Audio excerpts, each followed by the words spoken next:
Welcome to Talk is Sheep, the official podcast of the Wild Sheep Society of British Columbia. Brought to you by our title sponsor, Mountain Tough Fitness Lab. Come along with us as we take conversations that matter to you into the high alpine. We have partnered with Mountain Tough Fitness Lab to help get you in shape and mentally stronger. Whether you're a veteran hunter or just starting out, the Mountain Tough app will take you to the next level. We personally train using the Mountain Tough programs, and we believe in it so much that we want to give you 6 weeks for free using code SHEEPBC. That's SHEEPBC. Check out Mountain Tough Fitness Lab. You won't be disappointed. Well, good morning, Adam. Welcome to Talk is Sheep. It's fantastic to connect with you and catch up on all things Weatherby. Yeah, man. Glad to be on the podcast. Thanks for having me on. I'm excited about our conversation together. So I love sheep hunting. I love British Columbia. So there's a lot to love about this. So. Yeah, right on. Yeah, you've had some epic hunts and certainly some epic sheep hunts the last few years. So I'm sure we're going to dive into that coming up here. But I guess before we kind of get into all that stuff, I guess you're recording from Sheridan there from the head office. Maybe we want to talk a little bit about Weatherby and about the company and a little bit about your journey. I guess I kind of want to do a deep dive on that if we could. Sure. No, you bet. Yeah, we're coming to you here from Sheridan, Wyoming. Moved out here actually here this month in June is our 5-year anniversary since having our grand opening at our new facility. My grandpa started the company in 1945 and we were in California for all those years and moved out here to Sheridan and been here 5 years now. That's phenomenal. So, when I think of Weatherby, I think about legacy, and it's certainly that doesn't hurt when I think of Weatherby. I think of Adam Weatherby, so the name being attached to it. Sure. And I guess Weatherby really didn't start out as a gun or a rifle company. It really started out, I think my understanding is your grandfather had more of a vision about building, really ultra efficient rounds and ammunition. So maybe talk about the beginnings and sort of the evolution of the organization. There's been a lot of changes with you coming onto the helm. So I'd love to hear a little bit about the backstory. Yeah, no, absolutely. Yeah, no, we did start as an ammo company first and foremost. And like a lot of things, businesses that start up, it comes out of trying to provide a solution for a problem. And my grandpa had gone in the early 40s on a mule deer hunt, injured a mule deer and never ended up finding it. Obviously, might not made a great shot, but he kind of laid awake at night thinking about physics and energy and how to provide more killing power. And his answer was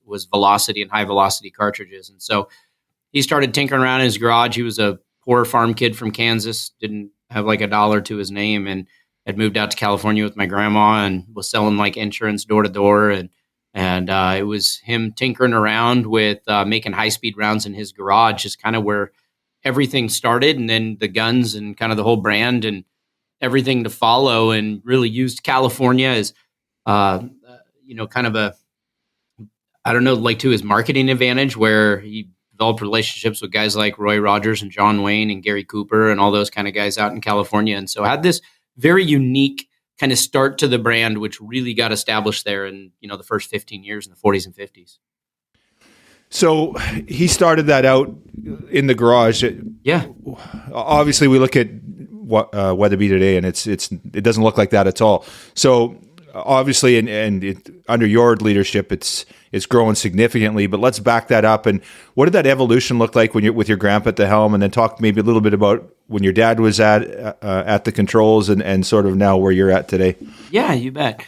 So it started out. He started going from ammo, and he started to get to know some folks at different magazines and written some letters to the editor about his, kind of passion for high velocity. They started to publish stuff. He started custom building stuff, like I said, just in his own little shop. And it kind of grew from there where, his stocks were to follow kind of that traditional wood Weatherby stock for those people that remember, just kind of what we were known for originally. And he was a genius kind of in regards to innovation and craftsmanship, also in marketing, and kind of really combined those things. And long into the 50s, the Mark V action, kind of our still flagship action today, came out in 1958.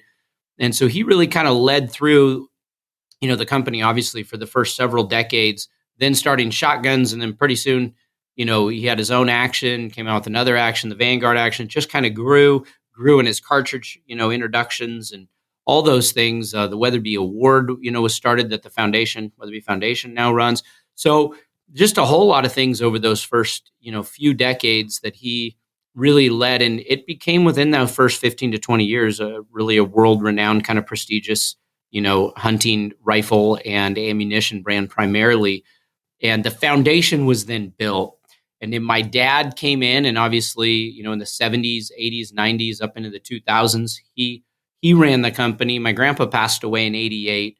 And my dad really took it and took that kind of intense growth that happened during the first generation and really kind of stabilized it. And my dad really settled it in as, no, this is a brand that wasn't just the founder and it was going to go away with the founder, but this was a brand that was going to last for generations. And so my dad led faithfully for a number of decades. And then I kind of came in and came in with kind of new energy and all those things, and been running it for close to 10 years now. And really came in as my dad retired and just said, I have this amazing platform. It's now this renowned brand that's been here for multiple generations.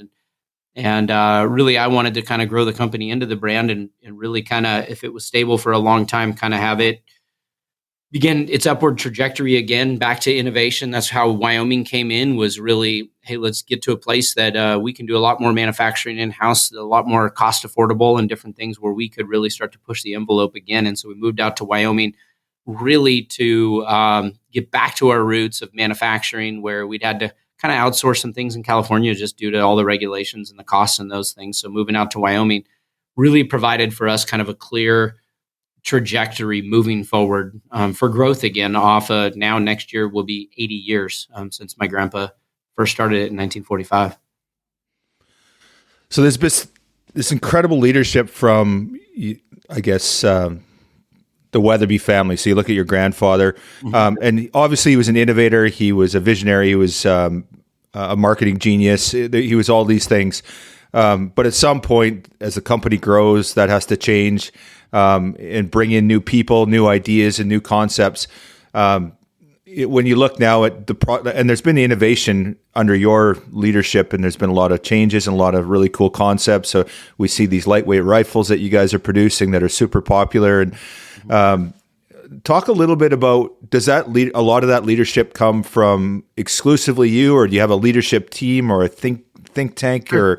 or dedicated employees that are strategically planning for the future? Obviously, you're a big part of that, but Sure. how big is the company's? Huge now, 140, I think, employees or roughly. Talk a little bit about that aspect of it, if you could, for us, Adam. Yeah, totally.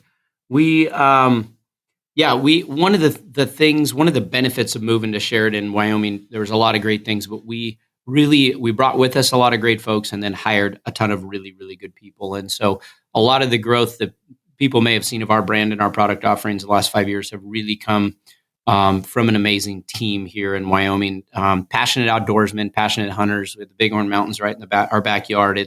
We are comprised of a lot of passionate shooters and hunters. And so people are passionate about our brand, the success of it. It certainly is a team. I have the drive, the vision. And if I've done anything, Brenda, my wife, she's vice president of people and culture, and she's in charge of kind of the whole people aspect. And so we know we can't do anything without a good team. And so we have the brand, the energy, the drive, the direction, the vision, but we cannot do it by ourselves. And so if we've done anything right, we've recruited a really good team. And so that team of people, whether it be from, on the product development end, certainly on the marketing end, one of the benefits of moving to Wyoming was just really rebranding ourselves, because you can have older multi-generational brands that end up dying if you don't have to reinvent yourself. It's not like we're coming up with a new brand, but it's like when we moved here, I've said often, I felt like we were a 75-year-old startup, new facility, new team, new place, just with an iconic brand. And so the team's been able to really take that where we're already, people don't have to say, who's Weatherby, what's a Weatherby. That's not an issue in the hunting or shooting space, but it's what we're doing now. And so our team's been able to really take us to that next level.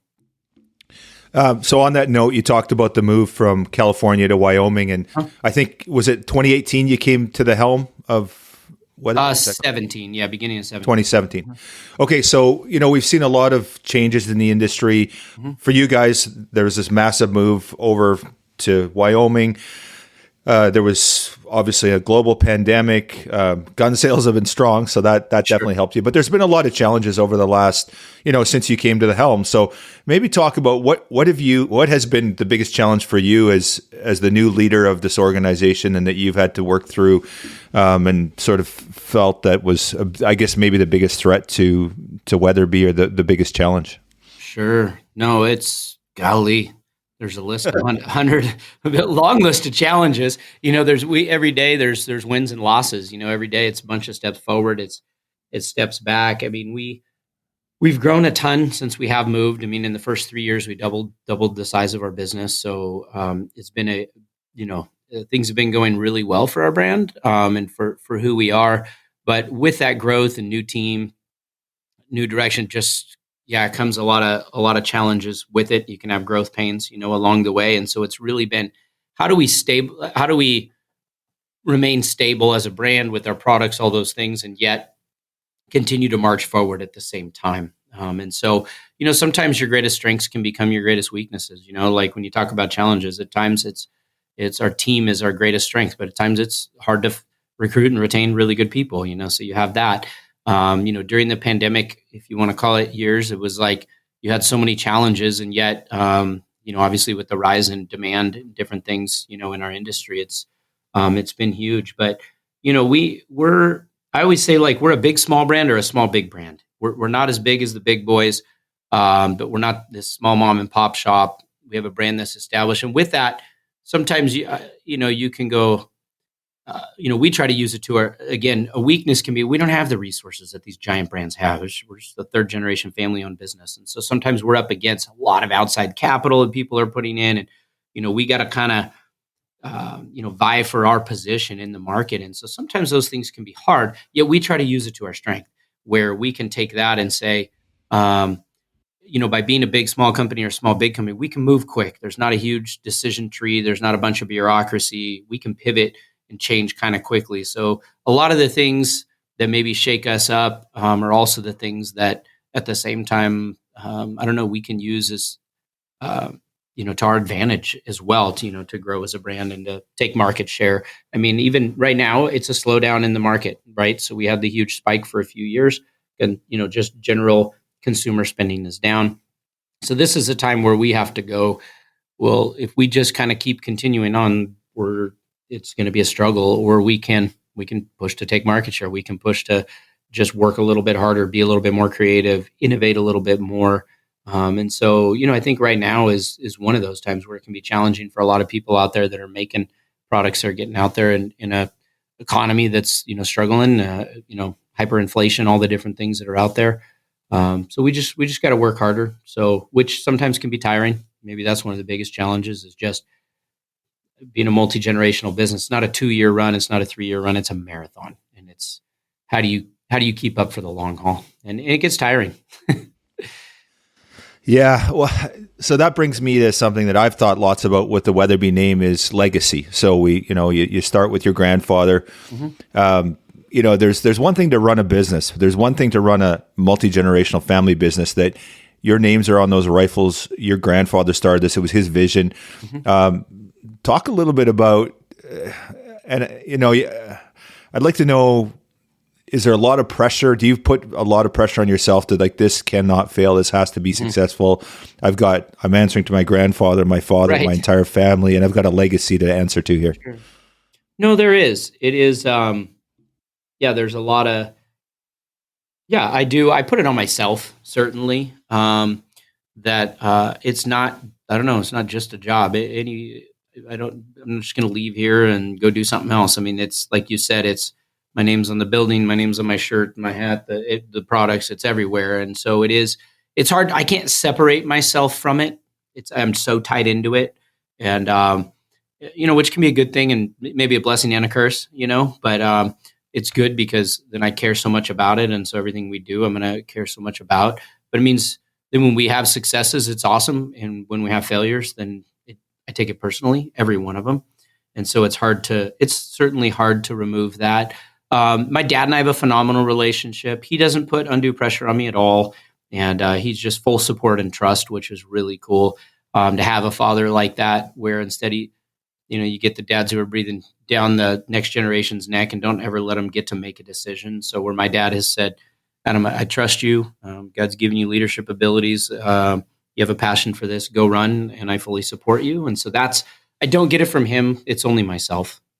Adam, do you feel like it was like that when your grandfather passed the torch to your dad? Was it sort of that same approach that, hey, here's the company, please don't screw it up, but run it? It was different. My generation 1 to generation 2, I think, can be different than 2 to 3. My grandpa was the one who started it from scratch, who had nothing, grew up in Kansas and literally had nothing, and so built this, and it was everything he had.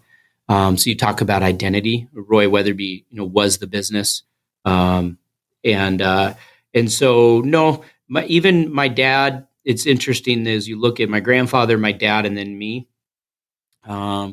where my grandpa was truly that innovator. But for him to come in that kind of World War II generation, pull yourself up by your bootstraps, started from nothing, he wasn't about to hand it off and walk away. And I don't think anybody in his shoes would have. And so I think that's one of the reasons that my dad has treated his relationship with me like he has is, it's just a different position being that second generation person, right? And even me, you have this respect for what came before you, but you're also like, hey, I'm in this position and I got to lead and I got to have some authority given to me by the previous generation. But I think for somebody in the shoes of my grandpa, it was, I think, near impossible for him to do what my dad's done. Does that make sense? And it's all due respect to my grandfather. I would not be here today if it wasn't for that drive, but that drive was strong. And my dad tends to be more of he's one of the nicest guys you'll ever meet. Just super caring, faithful, all those kind of things. But he was different than my grandpa. And I think my grandpa, he certainly recognized that. And I think that's what's interesting is my dad, I would say, was just faithful and loyal and worked hard for all those things. He wasn't my grandpa, but at the same time, there's a lot of good qualities about my dad. And what I try to do is take the best of both of them and blend those two things together. I want that drive and innovation, everything my grandpa, but my dad and his love even for family and his love for God is, even for our employees and that care. Like I try to take those and blend them. If that makes sense, Yeah, it definitely does. Yeah. We talked a little bit about God, and I know that you went off in a different direction initially. You weren't. So you went off into your ministry work and did your master's, and then did a bunch of ministry work as well.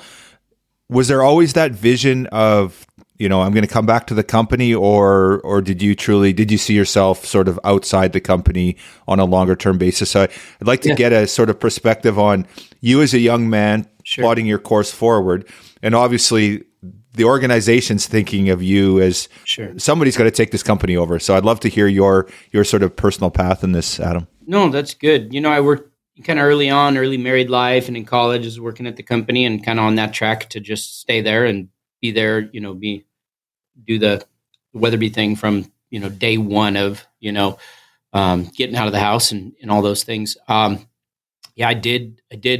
It's weird when you ask me, did I ever think I'd come back? I went into full-time ministry. I got, I find myself running a gun company, and I have like a master's in biblical studies, and which comes in handy. You got to know the truth to I'll do things in character and leadership and all those things that are so important that I learned during those years that I wouldn't trade for anything. But to be honest, I didn't know. I'm the kind of guy, I don't want to go to work. I just want to do whatever I'm passionate about and do it to the best of my ability. And so for all those years that I was doing full-time ministry, I didn't look at anything else. That's just not the way I'm wired. If I'm on a sheep hunt, nothing else in the world could distract me from pursuing a big ram. And that's just how I am in life. You can ask my wife. It can be annoying, I'm sure. And so no, I got up every day, and when I was doing ministry, whether it was preaching or leading ministry missions trips or doing youth work or whatever the things were, like I was passionate about those people, their relationship with God, who they were going to be in the world, who God was making them to be, and all those things, them becoming leaders themselves. Like that's what drove me every day. And so I didn't, to be honest, and my dad didn't know either. And he fully supported me again in those endeavors. And so when when I came back full time here, I'm full bore here. I happen to still I co-pastor a local small church that we planted, and I will travel and speak and do some kind of Christian or men's ministry and things that combine in with the world, those beast feasts people do, and, where they have these, different things. And so I still do those things. So I didn't leave what I did before. And really when I left being an employee of Weatherby, or maybe going the route of leading Weatherby, I also didn't ever take my hat off of being Adam Weatherby. Right. And so I think we can have an identity issue and go, okay, well, who are we? Is it, who my job is? Am I running Wild Sheep Society? What am I doing? It's like, no, I'm a father, I'm a husband, I'm a pastor. I happen to be CEO of a gun company. I'm leading my family legacy. That's all wrapped up into who Adam is. Right. And so I think when I came back here, sure, my drive was every day, for this, but it doesn't take away from who I am and my other passions in life too, that are, maybe even some, they're just different purposes, and God calls us to different paths. So I don't know. I kind of went around about there. I don't know if I answered you, but. Yeah, you did. The one part that's really intriguing to me is that you talked about being fully vested as a minister and all the work you're doing around that. Where did the transition go? It's like, when did you get called back? Sure. What did that look like? Was it one day it's like, no, I got to go home and run the company? Sure. I'm curious how that happened. No, it was a conversation with my dad. And, I guess your dad's getting older, but when it's your dad, you never see him he's probably not going to do this till he dies. And so it was one of those, just that real conversation with my dad of hey, I'm thinking long-term in succession and the business. And I don't know why the light bulb came on, and, it'd be like once a year, he'd kind of talk to me. And I'm like, Dad, doing my thing, doing this. And I think I saw the seriousness in him of okay, Adam, and the belief in him that he really believed that I had what it took to take this company, not only just to lead it and have it survive, but to take it to the next level. And I think he saw that. And again, I have to, sure, I may have strengths in leadership, in collaborating, forming a team, vision, and all those things. Actually, when I was a pastor and a minister, those were the same things I was doing there.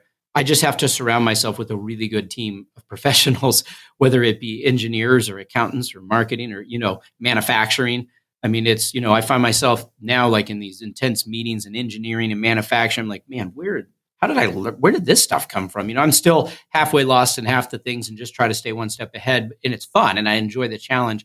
But I realized, I think in that conversation with my dad now over 10 years ago, was when I came back, is that I think God had uniquely gifted me and given me skill sets and experience and natural abilities, and frankly, the last name, that this was that position where it's it's kind of me, and you have other family members, but due to other different things, they just, it wasn't a spot that they were in. And so it was, my dad just, I think really believed in me. And I think through that and just praying about it over several months, just said, well, I think it's time for this next chapter, in life. But I knew if I did it, I knew the way I was, it'd be full throttle.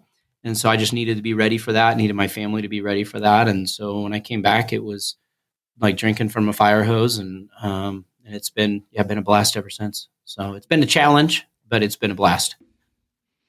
Yeah, certainly inspiring. So you talked about the first generation, you talked about Roy, you talked about your father, you talked about you. Yeah. And any good company is going to have some sort of strategic plan moving forward. So what is the next generation of, and I'm not going to put any undue pressure on your kids or anything like that, but that said, obviously it's something you probably have thought about at some point, just like your dad and your grandfather did as well. So you touch on that a little bit. I'm probably as certain as that as I was what I was doing when I was their age. That's for sure. Yeah. So I'm probably just about as certain, no, we do think about it often and talk about it often. And just like my dad didn't put pressure on us, it's like, hey, we'll keep doing this and see where things go. I think it is helpful. There are a lot of different people that do grow up in a family business. I mean, both my kids have worked here off and on. My son's on college break and he's at home building rifles all summer. And he's been doing that since probably before it was legal. So he's been doing it a long time. And so but I think it is helpful too, just as I went, had other bosses, had other work environments and did those things and learned. I know there are other people in the industry that have done the same. And I think it is really valuable. You come back and you appreciate what you have. And, also you just learning from the outside instead of always being dad or mom or, kind of the family business. So yeah, so we'll see. We'll see what's ahead and what's to come. I mean, we've made it. Like I said, next year will be 80 years, and it's crazy to think about it. You can have those plans, and you never know what's in store around the corner. So I know that was vague on that, but I could always talk about the past, but I just don't want to put any undue pressure on the next generation. So I'm careful on that. Yeah, absolutely. And when I asked the question, I knew it was like, oh, Mhm. yeah, I don't want to dig that.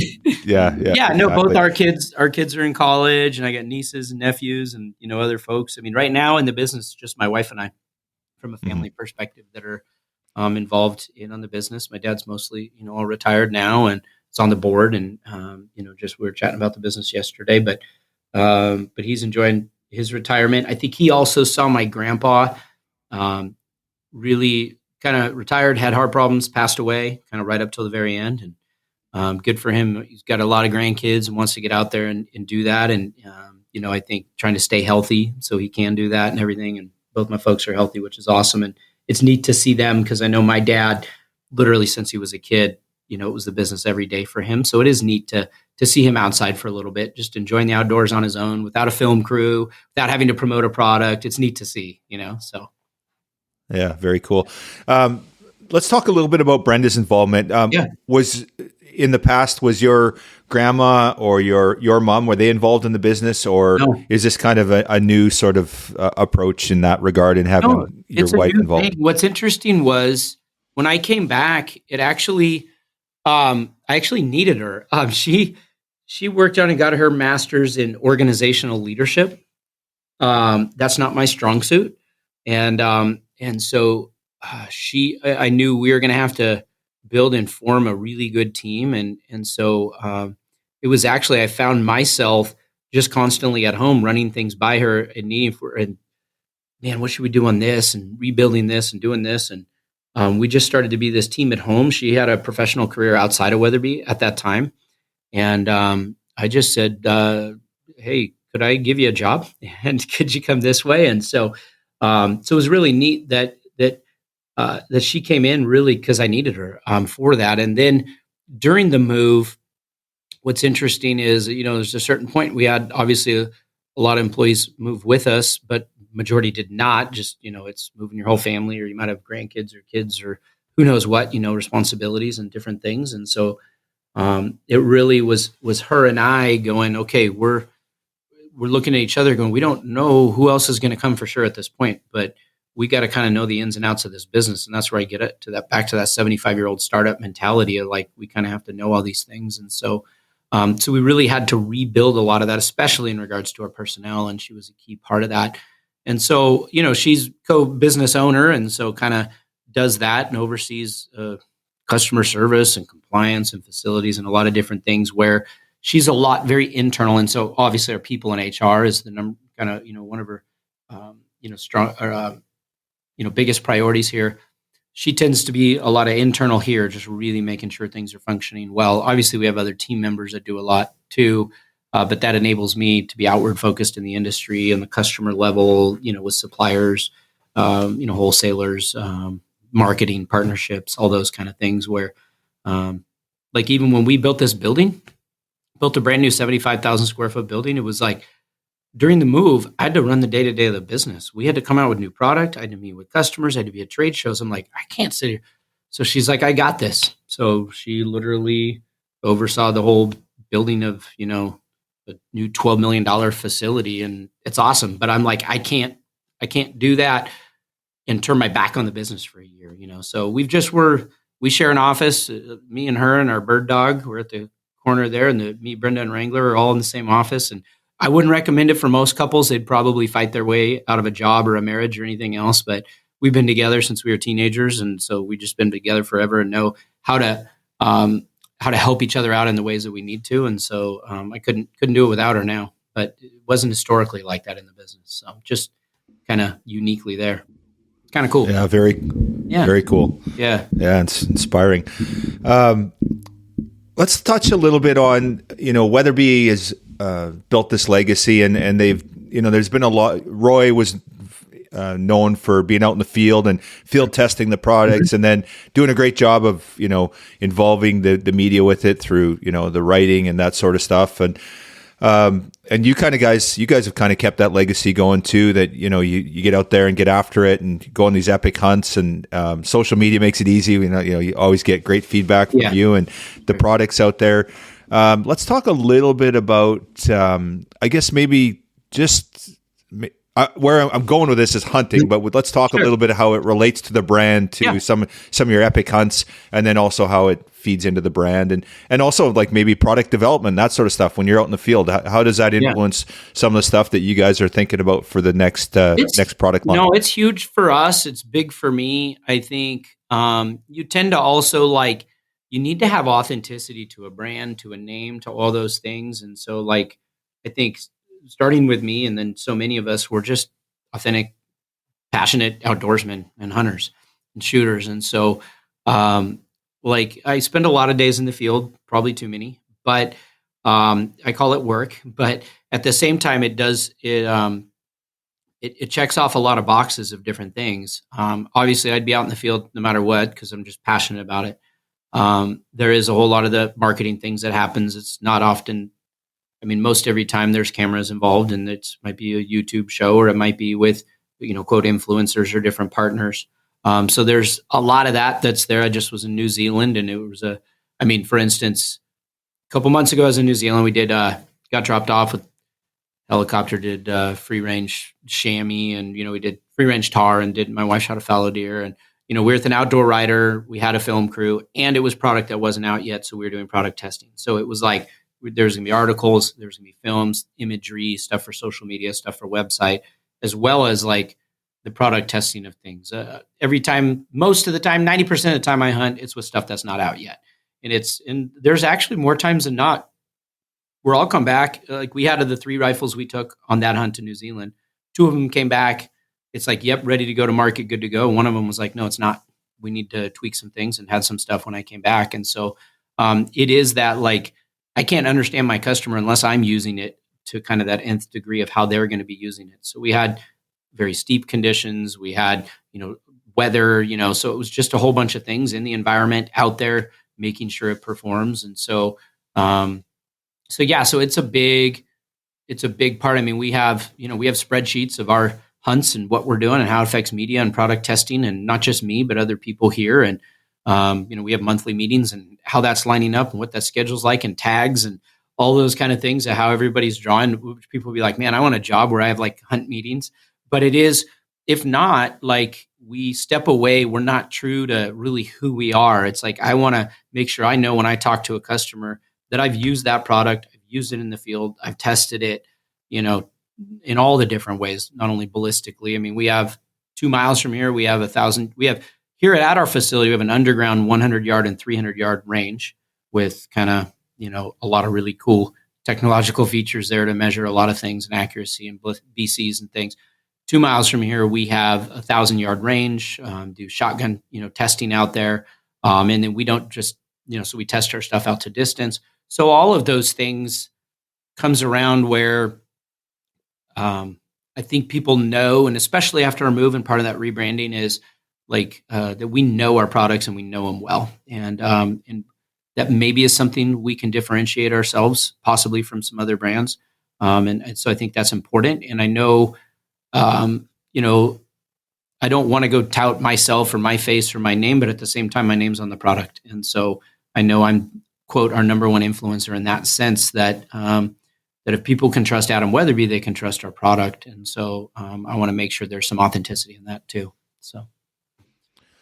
Very cool. When you talk about your hunts, and a lot of it's very public, you're recording stuff. Sure. How often do you and Brenda just get out there and go on a hunt, and you're not, you don't have the film crew, you're just getting out there and hunting?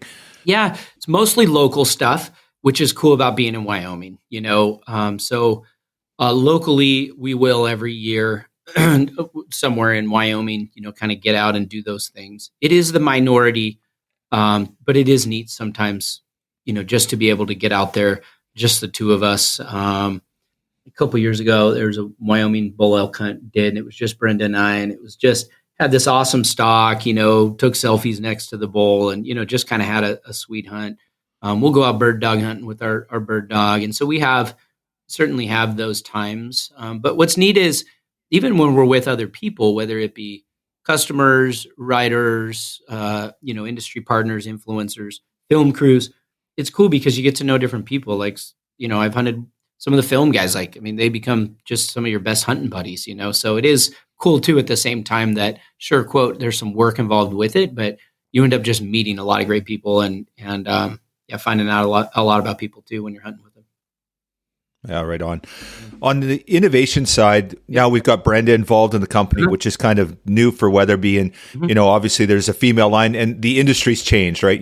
There has to be products for women now, 50, 60, 70 years ago, that wasn't really a thing. So how much is that being driven now by Brenda being involved? Obviously, as an organization, you kind of have to go there, but how important is it that Brenda's involved in using those products and having her being in the field using that stuff? No, it's huge. I think both for women, and then what's neat too is us hunting as a couple. You don't get that on a lot of places, and it's fun to be able to do that and kind of have that model out there of just being able to hunt with your wife is fun. But she actually didn't, even though we've been married for 28 years, she didn't start hunting until about 9 years ago. And so she just was like, I don't know, kind of grew up in that generation, and it's the guys and all those different things. And so it was at that time that we saw a real place in the market and a need for, and had people asking about a women's specific rifle that wasn't just a quote, shrink it and pink it, type of rifle, but it was truly like developed by women for women.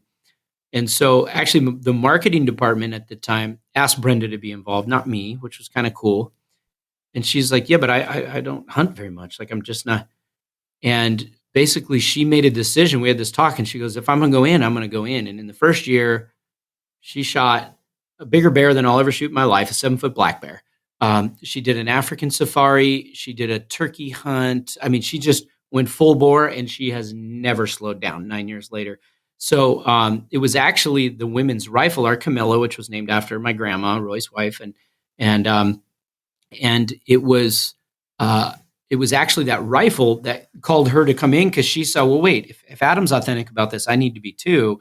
And then here we are 9 years later, and now she's passionate about that. She does stuff on this side too. She's got this like wild flavors, these cooking things online for you. She's passionate about cooking wild game. She thinks a lot of people do a bad job at it, and really wants to, have some good wild game meals. And so she does that. And so she's really found her space in that too. And as a result, we really kind of, as there are more and more women shooters and hunters out there, I think we found our spot, and she was a really big part of that, even though she was maybe reluctant at the beginning. Now she's full in on it, which is fun. Very cool.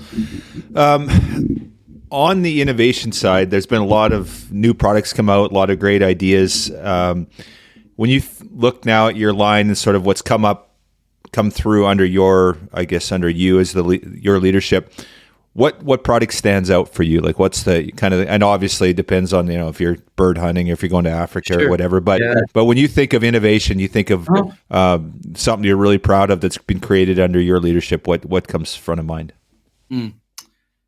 One of the fun things right after we moved was we launched this, our Mark V backcountry rifle series. And where that gun is now, I think it explains, if you kind of unpack it a little bit, you're like, okay, everybody's got rifles carrying the backcountry. At the time, I said, but I wanted to create a light rifle without sacrificing the ballistic superiority of it. So I wanted to still be able to shoot far, to bring energy out, but to have a lightweight package. So the goal was, let's have a 5-pound rifle at an upper end production price. So not a $7,000 to $10,000 custom rifle. I know you can get that, but at a more of a production level price that still shoots magnum energy at that 5-pound level. And let's make it where we can help and aid in recoil, because it is a light rifle, all those things. So out of that spurred a lot of things. We had, because of that need, if you would, or desire to fill that space with kind of the lightest, fastest combination at a production price. Out of that, we created the lightest, strongest carbon fiber stock on the market with our sister company, Peak 44. And so we have a 20-ounce carbon fiber stock that can have several thousand rounds of, say, a 300 Weatherby through it. It's not going to crack. It's awesome. So we developed a stock. We developed a new recoil pad that's half the weight. It's the first 3D printed recoil pad in production, our 3D hex recoil pad. Well, we did that because we realized it's so light, we wanted to reduce recoil more. And so we started innovating on that end, coming up with a new recoil pad. We started working with titanium. We'd kind of never done that before. And then we also developed the whole RPM, our rebated precision magnum, our 6.5 RPM, and our Weatherby, or 338 Weatherby RPM, two cartridges as well. And part of the premise of that is, how can we provide in a smaller action, our Mark 5.6 lug action, to get technical for a second, how can we provide the most velocity in a gun that's going to fit in that sub 5-pound rifle? And so we created a whole cartridge around it. So we had cartridge, recoil pads, stocks, titanium, all that was just for that one gun at the beginning. Now that's bled over into other areas of the company, but that's like one example of something that's kind of fun, that takes a long time. You have bumps along the way, but now I can grab a Weatherby Backcountry 2.0 titanium and a 6.5 Weatherby RPM and be confident out to distance in a production sub 5-pound rifle that's going to shoot sub-MOA. And I think that's pretty cool. So that's like an example. There's a lot of other things, but that's something where it starts with like, let's head in this direction, and where it ends up over time. Right on. Yep. So yeah, as I'm sitting there listening, I'm thinking, okay, if I'm going to go pick up a Weatherby for my next sheep hunt, which one does it have to be? And you pretty much described it there. But is that what you'd recommend to sort of your quote average mountain hunter or sheep hunter, that they're going on a sheep hunt and they want like a perfect rifle for a mountain hunt? Is that what you kind of direct the person to in that caliber?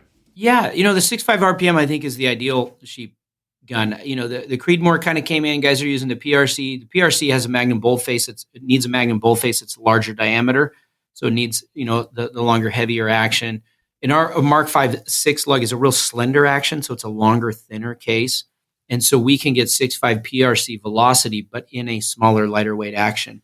And so it's pretty cool. It's what I used on last year when I was up in the Yukon. It's what I used on my sheep. It was a 480, 490 yard shot, very confident, much more than I would have been in a Creedmoor. It's coming out several hundred feet per second faster. And so I just knew the energy levels, I'd be much more confident in, but still packed around a super lightweight rifle the whole time. So, awesome. Yeah. Okay, let's talk sheep hunting. So let's just talk hunting actually. So, of the hunts you've done in the last sort of go back 5 years, what's kind of been the most epic hunt? And I know that's impossible, but if you think like, okay, I'm thinking what I've done in the last 5 years in the field, what stands out? And it could be whatever, a bird hunt. I just love to hear what stands out. Hunting's not usually about what you're killing. It's who you're with and the experience and all that. No, it's true. I think, after moving to Wyoming, what was really neat is just a lot of just figuring out Wyoming DIY tags and land and hunting. And so, doing some of those things here, shot some really, some 2 years in a row out here on public land, shot 30-inch wide plus mule deer, just figuring things out. So to know just being in Wyoming and doing that on our own and kind of really branching out as residents. There's been some great hunts, obviously, in that. Same thing with elk out here and kind of all the game. But, obviously, man, the Yukon trip this last year was pretty epic for sure. But this year alone I've been to Africa, New Zealand already. So there's a lot of, get a lot of great opportunities. Was in Kodiak last year. So, man, it's hard to each one of them. It's, you're right. It's not about the trophy that you take home. It's about the experience. It's about the people you're with. And so, I've just had a number of those hunts that you get back and you're like, man, that was once in a lifetime. And then you get another cool adventure, Yeah, very cool. Yeah. Let's touch a little bit about your Yukon hunt. Sure. That was a super cool hunt and killed an amazing ram. Let's chat on that. Yeah. So on my sheep journey, I'm 1 more for 4 on the North American 4. So I need my desert. But my whole journey in sheep is cool because I kind of thought, well, I don't know, and the money and all those things. Well, in 2015, I did a doll hunt up in Northwest Territories. Shot a nice ram up there, Stan Simpson and Ramhead at the time. since it changed hands, but that was an incredible hunt. And then I drew a California bighorn in Oregon, just random draw. I put in for Oregon for 2 years and drew a tag, so everybody hates my guts. So I went out there and shot a nice ram in South Central Oregon in 17. And then I was just like, I'm going to wait for another great opportunity. And I got a call last summer, 10 days at the end of July. So what are you doing in 10 days from now? And had some cancellations and some different things. And I had an opportunity to go on a sheep hunt on a deal of a lifetime, let's just say. And so 10 days out, I canceled. I had international supplier visits. I had everything. I cleared my entire calendar and said, I'm going to go up there. And then Luke Torkeldsen, who's now our COO and oversees sales and marketing, a whole product development, a whole bunch of different things, said, man, I'm gonna come along. And we'd actually just lost our film guy, and we were going to do kind of a cool film thing and donate some guns back to a Wild Sheep Foundation. And so Luke said, I'm going to come up there. And so Brenda and I and Luke actually I'm a pilot. It's another thing I'm passionate about. So we actually popped in my little plane and flew all the way up to the Yukon with 10 days notice to go for me to shoot potentially a Fannin up there and see if we were to add on anything else. So we took off for that adventure with 10 days notice. So it's that kind of thing you dream about, right? I'm heading up there to do that. And so I had the Fannin maybe count as my stone and, that sort of thing and go up there. And so, went up there with Logan and Jesse with Midnight Sun and had just an incredible experience. A bunch of wildfires when we got up there and didn't even know if we were going to be able to kind of hunt. And a couple days delayed. Ended up doing horseback. A lot of the destinations were tough to fly in because of the fires and stuff. Ended up clearing out while we were there, and we just flew into base camp and then horsed out of there and packed in and ended up having an incredible experience. Shot a 10.5-year-old ram, and it was awesome. And I thought, man, if this is it, this is it. And it was absolutely incredible. I've had a wolf tag in my pocket many, many times, like a lot of sheep hunters or other people.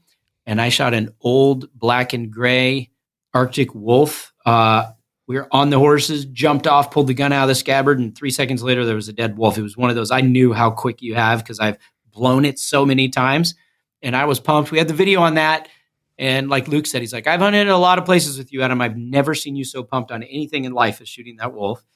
So that was super cool. And then we get back to base camp. We had one day in between when the planes were going to come and get us.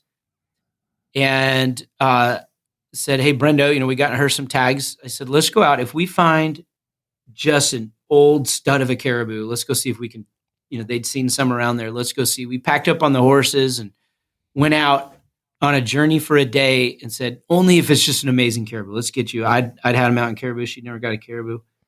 And she shot the number one in the Yukon caribou last year on that hunt. She had the 6.5 RPM, used the same gun. We stocked it. I mean, it was like just picturesque. There's a rainbow. It was raining. It was an all-day stock. She dropped it in one shot. It was like we went up there. So 10 days notice.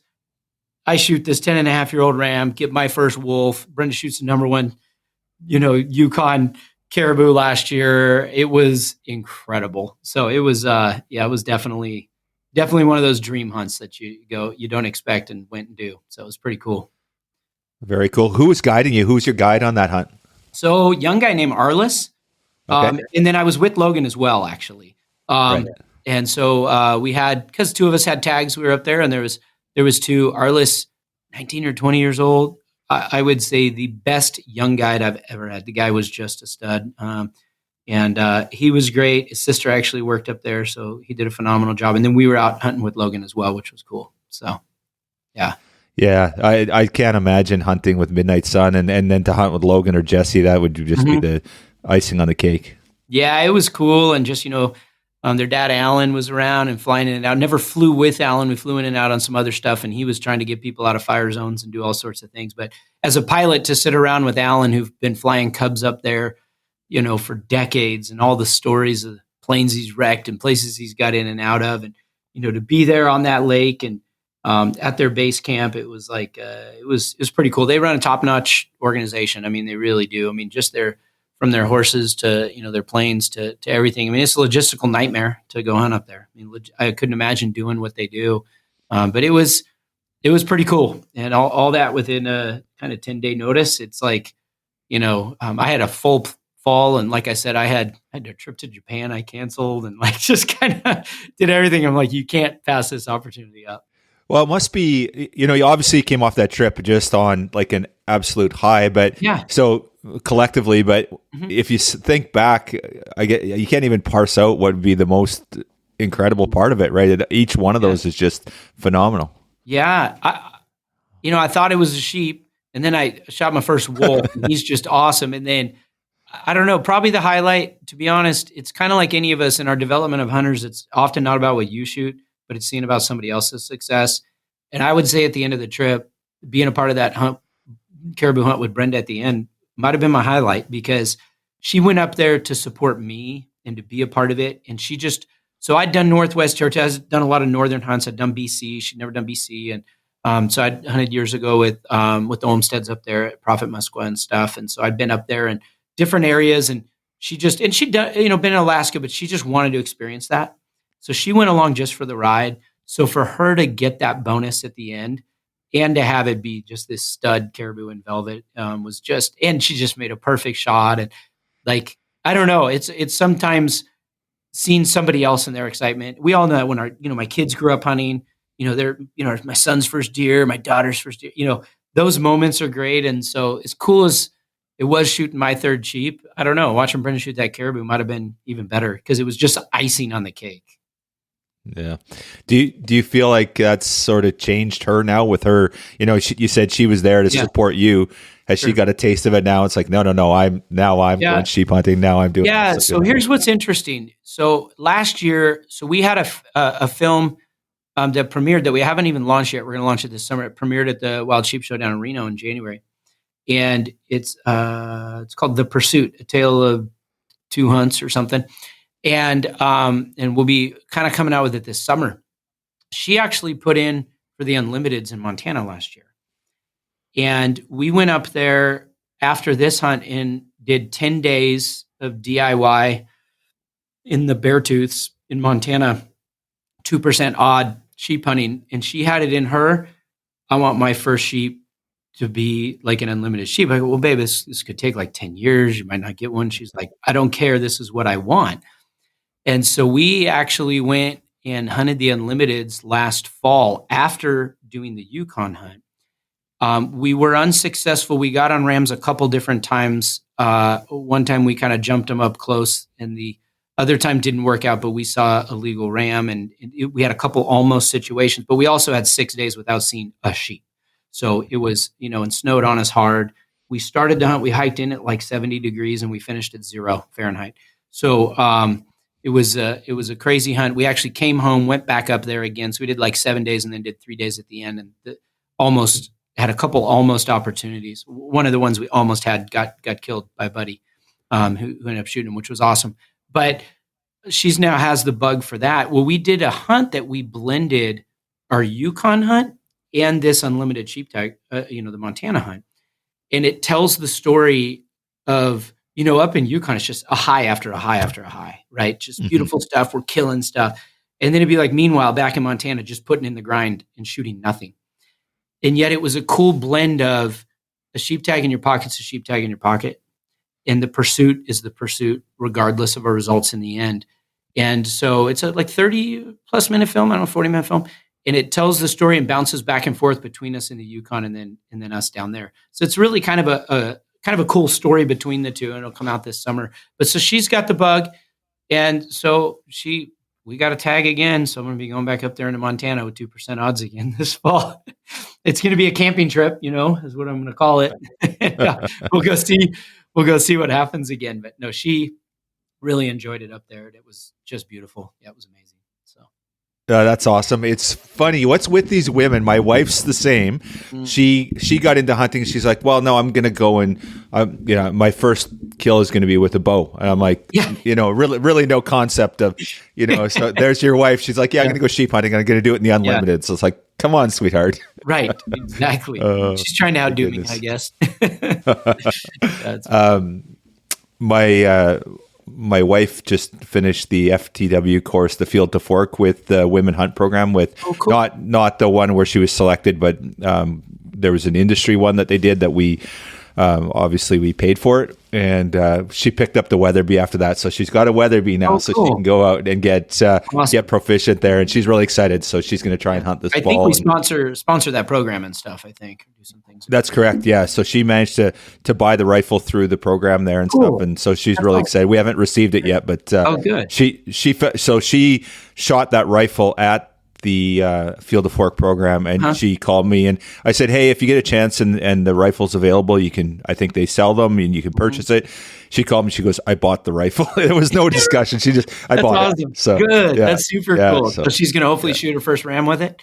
We'll see about that. We'll be fighting over that one. Obviously joking. I'd be so elated to have her do that, right? So, she wants to do some deer hunting this fall, so we'll get started there. So, really stoked.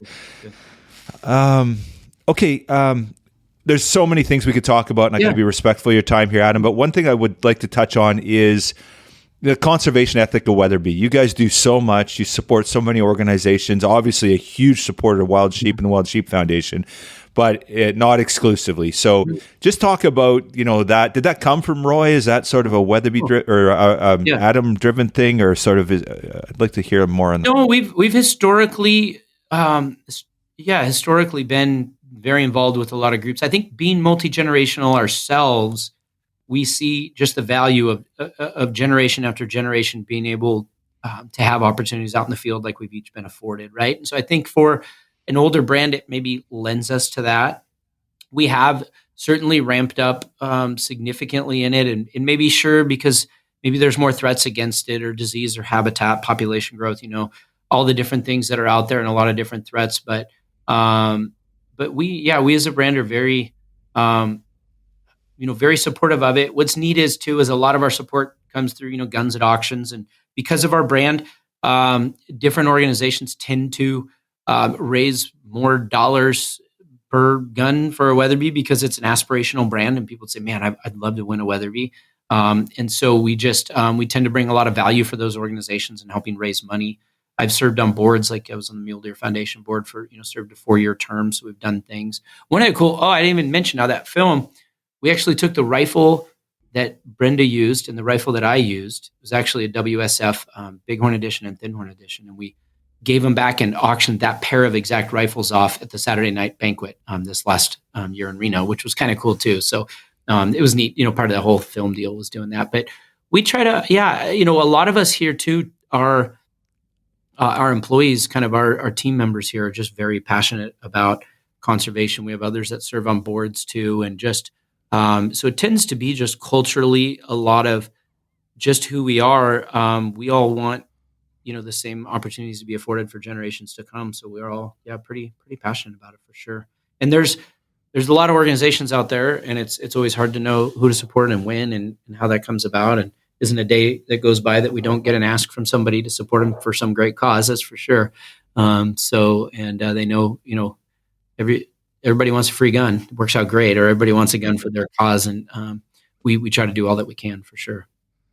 Yeah, well, it's inspirational for sure. And I know I sat on the Wild Sheep Foundation board of directors, and the support that I seen from Weatherby was phenomenal there. And I know you spoke at our Life Member Breakfast a few years back, which was fantastic. And just always, like you said, it's very aspirational, very inspirational. So yeah, we really appreciate it, Adam, and really grateful. Absolutely. And we appreciate what you guys are doing up there, and love to continue to hear more about what you're doing, how we can be a part of it and stuff. So it's neat, the conservation kind of world in our thing. It's a small, intimate, kind of fun family space, right, where we share some common goals, common values, and so it tends to be just a really neat space. Mm-hmm. Yeah, well said. Yeah. Before I let you go, can you give us any little, tidbits on what we can see out of Weatherby coming up? Obviously we're not looking for trade secrets, but we're always know there's good stuff coming out of the lab there. So I'd love to hear what you guys got going on. No, we just actually this last month just launched a couple new products. So it's both in carbon fiber barrels, kind of lighter weight. So we got in a new action, which is one of the other things, and what we're proud of. We have this Model 307. It's a new action we came out with, and coming out with a lot of new models. So literally just in May, launched a folding carbon fiber chassis with carbon fiber barrel gun in that, which is neat. And then our new Alpine CT, another lightweight gun with carbon fiber barrel, and one of our stocks we do just came out. So that's been kind of fun. We've been launching a lot of new stuff, probably too much, to be honest, for sure. And even in the shotgun world too, and cartridges. But as far as in the future, we do have some cool stuff coming out in the sheep hunting space too this next year. In that realm of kind of backcountry and ultralight type of stuff. And part of that comes probably from my passion too, that it's, I'd always, a lot of guys like to shoot just to plink and kind of tinker all day. Like, for a lot of people, a gun is a tool to get out there and, get the job done. But it's also like, it can be an heirloom. It can be a legacy product. And that's what's neat is when we come out with new products, it's not just a tool, but it's like you said, for your wife, like guns can be handed down for generations. And so it's neat that it tends to be, kind of that. And so sometimes when we launch products, it's recognizing 50 years from now, what stories could this gun tell? Sure, it's just a bunch of steel or titanium, aluminum, carbon fiber together, but like the stories that some of our firearms would tell is pretty cool. And so, as we go to the drawing board even and think about products, like as cheesy and as that sounds, right? It's true though. We know that it lasts for a long time. So we'll continue to do that. We still have guns in wood models that we're going to be coming out with, because a lot of those traditional guys are like, like my grandpa. I mean, he'd think some of our guns are just butt ugly now. He really would. He's the traditional. And some of those guys are out there. So we'll still be doing some new stuff for some of the classic guys out there too. So if you're listening and think that, my grandpa would slap me upside the face for some of these newfangled products, we'll still stay true to that. And we got some new stuff there coming out. Always going to be doing cartridge development, because that's our roots. That's who we are in the ammo space too. So yeah, a little bit of everything. So it's good. That was a good politician answer. I didn't give you any specific details. Yeah, no, it's awesome, man. And really excited to see it. So that 307, correct me if I'm wrong, but that's the area code for Wyoming, right? That's where that came from? It is. It's the area code for the whole state. And then 3 is it's our third real action next to the Mark V and Vanguard.